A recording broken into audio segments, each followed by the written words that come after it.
Mauricio Macri. ¿Cuál es su impresión?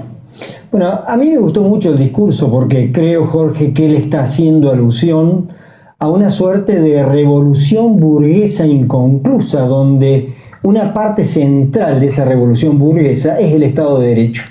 Y lo que él ha mostrado es que ese Estado de Derecho todavía no está consolidado y ha planteado líneas muy importantes que van desde el ataque a la pobreza, la redistribución de la riqueza que comienza con medidas puntuales como la devolución del IVA, el cuidado del medio ambiente. Esto me impactó mucho, de decirle al Congreso: miren, por favor, he asumido compromisos con ellos, que el país nos acompañe.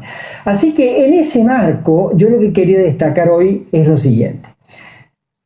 Si uno fuera a resumir la herencia recibida, de la cual ahora prometió el presidente, vamos a tener muchos datos, así que estamos de parabienes, vamos a poder analizar esto, vamos a poder finalmente tener datos.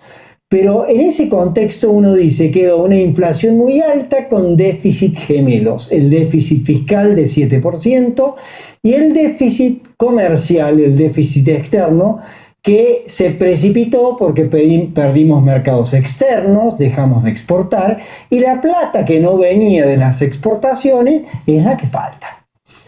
Así que en ese contexto, ¿qué hizo el gobierno? El gobierno ha hecho hasta el momento muchísimas cosas que, si bien no se ven, van fijando precondiciones para que el capital empiece a funcionar, lo cual, sin embargo, no significa que estas precondiciones garanticen automáticamente un periodo de crecimiento y reproducción amplia del capital. Voy a tratar de aclarar qué quiero decir.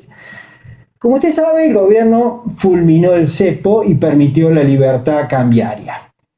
Como usted sabe, bajó retenciones, bajó todas las retenciones a la soja y eliminó otras. El dólar se fue a 16.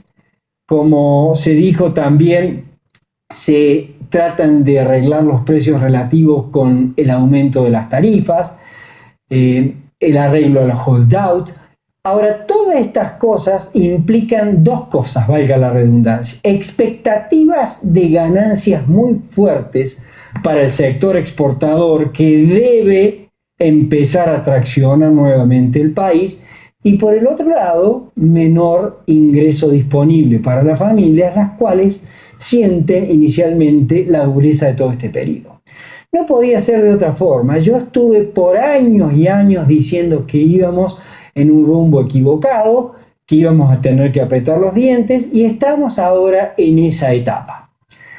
Así que, junto a las expectativas de ganancia y menor ingreso disponible en los hogares, esta tensión que se siente, esto que se dice parece que gobernara para los que más tienen, en realidad es una urgencia imperativa para un país que es capitalista, que tiene que aumentar rápidamente la circulación de capital, que tiene que realizar parte del valor agregado en el extranjero para poder tomar dólares y así avanzar. Con respecto a la inflación, lo que uno puede decir es que el gobierno ha metido un freno muy grande a la base monetaria. En lo que va del año, miren, en lo que va del año, la base monetaria se contrajo 11%, o sea, se achicó. Y si uno toma los últimos 12 meses, el crecimiento de la base monetaria fue de 21%, cuando veníamos al 40%.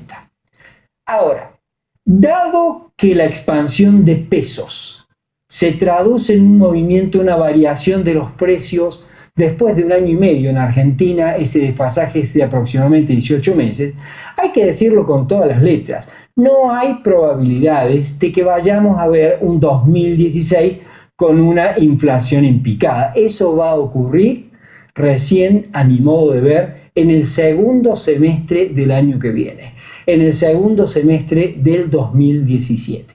Pero el rumbo es el rumbo correcto. Ahora, ¿cómo se hace si uno tiene déficit fiscal?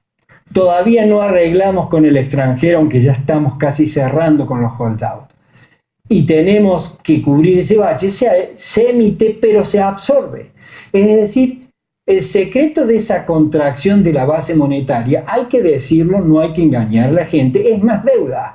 Se está metiendo un déficit cuasi fiscal importante. Son letras LEVAC y NOVAC con las cuales se chupa dinero y esto se está haciendo a una tasa de alrededor del 29%.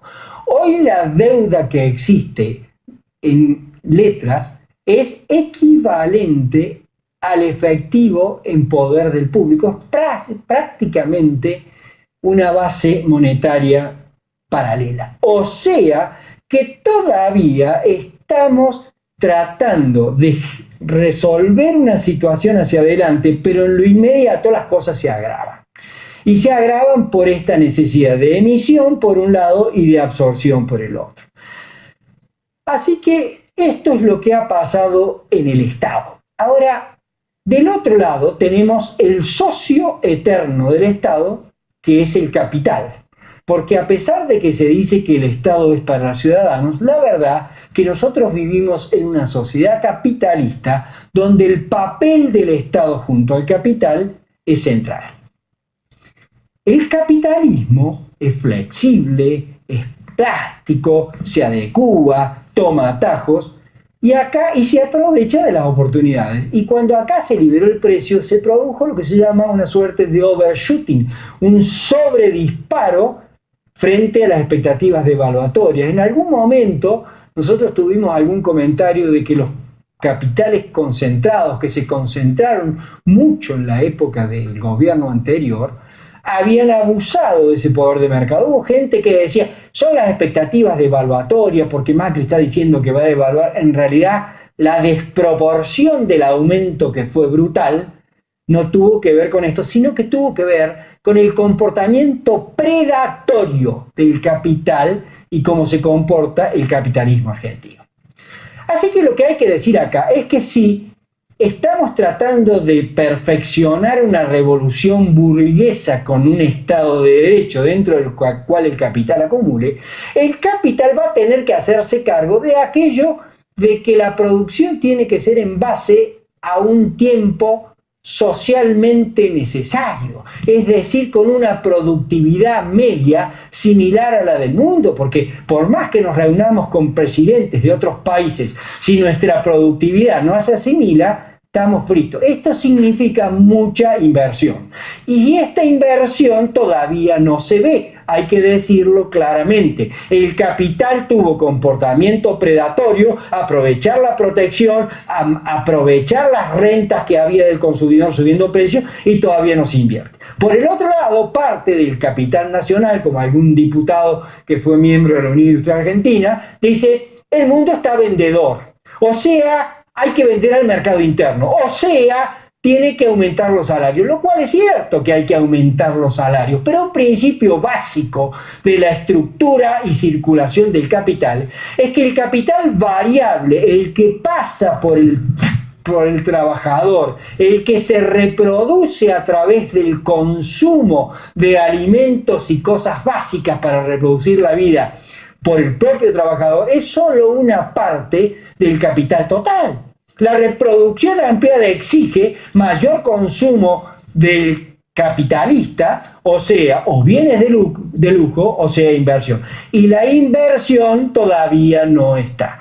Así que esto hay que decirlo con todas las letras. Así que, ¿cuál es la síntesis que uno podía hacer a esta altura del partido, Jorge? Uno podría decir, el Estado está tratando de consolidar una revolución burguesa, poniendo paños fríos en el asalariado que ha sentido el chubasco muy fuertemente. La plata no alcanzó en enero, llegó rentas la cuota anual de un montón de impuestos municipales, y la plata no alcanzaba, porque eso ya venía con el 30 encima. Así que el gobierno hizo esto. ¿Garantiza esto que el capitalismo argentino despegue? De ninguna manera. Hasta ahora el capital ha sido predatorio. Se aprovechó de las tarifas. Hay que abrirle la economía. Hay que hacerlos competir.